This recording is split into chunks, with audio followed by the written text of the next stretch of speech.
السلام علیکم، میرا نام حفیظ حیدر ہے اور میں کلینیکل سائیکالوجسٹ ہوں۔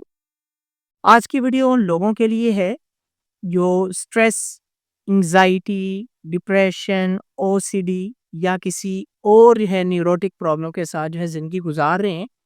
ادویات بھی کھا رہے ہیں لیکن بہتر نہیں ہو رہے، کاؤنسلنگ سیشن بھی کروا رہے ہیں لیکن بہتری فیل نہیں ہو رہی، تو کیا کریں؟ چند ایسے کام ہیں، یاد رکھیں، اگر وہ کرتے ہیں، ان کو اڈیپٹ کرتے ہیں تو ان کے اندر بہتری نظر آنا آٹومیٹکلی شروع ہو جائے گی۔ پہلے نمبر پہ 6 سے 8 گھنٹے کی نیند مکمل کریں رات کے ٹائم۔ یاد رکھیں، نیند کا سائیکل بہتر ہونا چاہیے۔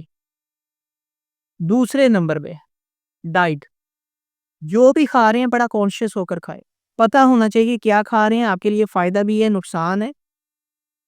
آپ نے اپنی ڈائٹ کو مینٹین کرنا ہے، اپنی کیلریز کو مینٹین کرنا ہے۔ آپ کو پتا ہونا چاہیے آپ کتنی کیلریز انٹیک کر رہے ہیں، اور آپ کو پتا ہونا چاہیے ایک جو چیز آپ استعمال کر رہے ہیں، چاہے وہ روٹی ہے، کتنی دیر بعد ہضم ہوگی، اگر پیزا برگر ہے تو کتنے ٹائم کے بعد ہضم ہوگا۔ جنکس فوڈ استعمال کریں لیکن کنٹرول کر کے، یاد رکھیں، کنٹرول کر کے۔ کولڈ ڈرنکس استعمال کریں لیکن پتا ہونا چاہیے کہ کتنی کیلریز آپ انٹیک کر رہے ہیں۔ تو گڈ ہائیجینس وہ بھی مینٹین کرنے۔ تیسرے نمبر پہ کیا کرنا ہے؟ اچھے ہائیجینس، ڈیلی شاور لیں، اچھے کپڑے پہنیں، اچھا کھانا کھائیں، اور اپنے اچھے انوائرمنٹ کے ساتھ ایک ریلیشن بنائیں۔ تیسرا کام بڑا ضروری ہے، اچھا کھانا، اچھا پہننا، اچھے لوگوں سے تعلق بنانا، اور اپنے ارد گرد کے انوائرمنٹ میں اچھی چیزوں کو اڈیپٹ کرنا۔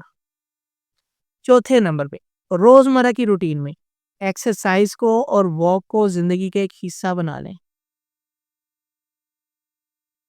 اگر آپ روزانہ واک کریں گے، ایکسرسائز کریں گے، آپ کی باڈی جو بھی آپ نے کھایا ایک تو وہ ڈائجسٹ ہو جائے گا، باڈی کا میکانزم آٹومیٹکلی سیٹل ڈاؤن ہو جائے گا اور چیزیں بہتر ہو جائیں گی۔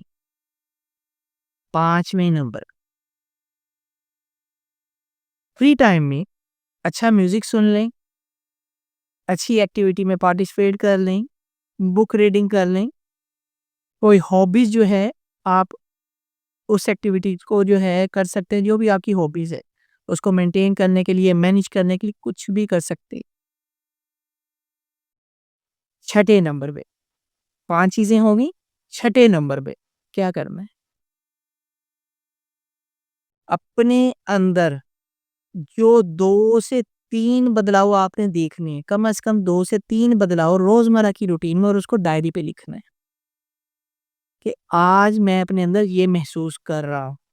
اچھی چیزیں یاد رکھیں، اچھی چیزیں آپ نے ڈائری لکھنی ہے کہ میں نے اپنی زندگی میں آج یہ 2 اچھی چیزیں سیکھنے کو مجھے ملی ہے، چاہے وہ کوئی بھی چیز ہو، چاہے وہ بک ریڈنگ کرتے ہوئے ہو، چاہے نیوز سنتے ہوئے ہو، چاہے کسی سے بات کرتے ہوئے ہو، چاہے آپ کوئی واک کر رہے ہیں وہاں دیکھیے، چاہے انوائرمنٹ کے اندر چینجز ہے، کوئی بھی ایسی 2 چیزیں جو آپ کو سیکھنے کے لیے ملی ہیں۔ چھٹے نمبر پہ آپ نے ڈائری لکھنے کی ایک روٹین بنا لے۔ اچھا، یہ کبھی بھی لکھ سکتے ہیں آپ، اس کو ایک روٹین کا حصہ بنا لیں گے۔ دن کے ٹائم لکھنی ہے، رات کے ٹائم لکھنی ہے، دوپہر کے ٹائم لکھنی ہے، آفس کے ٹائم لکھنی ہے، یا اسٹڈی سے فری ہو کے لکھنی ہے، یہ آپ کے اوپر ڈیپینڈ ہے۔ 7ویں نمبر پہ آپ نے کیا کرنا ہے؟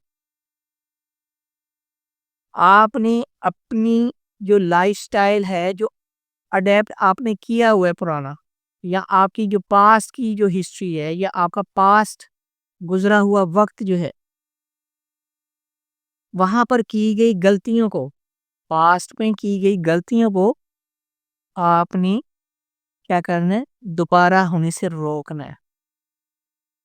یاد رکھیں، پاسٹ میں کی گئی غلطیاں جن کو ہم نے دوبارہ رپیٹ نہیں کرنا، اور ان سے سیکھ کے ان غلطیوں کو کیا کرنا ہے؟ کور کرنا ہے۔ ہم نے کوئی ایسا ویسا کام نہیں کرنا۔ تو یہ 7 چیزیں اگر آپ لوگ نیوروٹک پرابلم کے ساتھ ڈائگنوز ہیں اور ان سے بچنا چاہتے، تو یہ 7 چیزوں کو آپ اڈیپٹ کر لیں، تو آپ کا سٹریس، آپ کی انگزائٹی، آپ کا او سی ڈی، آپ کا ڈپریشن، یہ کسی بھی نیوروٹک پرابلم کے ساتھ ڈائگنوز ہیں، ان کا جو ہے پروگنوسس وہ کیا ہوگا، اچھا ہو جائے گا، اور آپ کی بیماری میں کمی آ جائے گی، اس کی شدت میں کمی آ جائے گی. تو یہ کام لازمی کریں، یاد رکھیں، یہ کام کریں گے تو بہتری نظر آئے گی.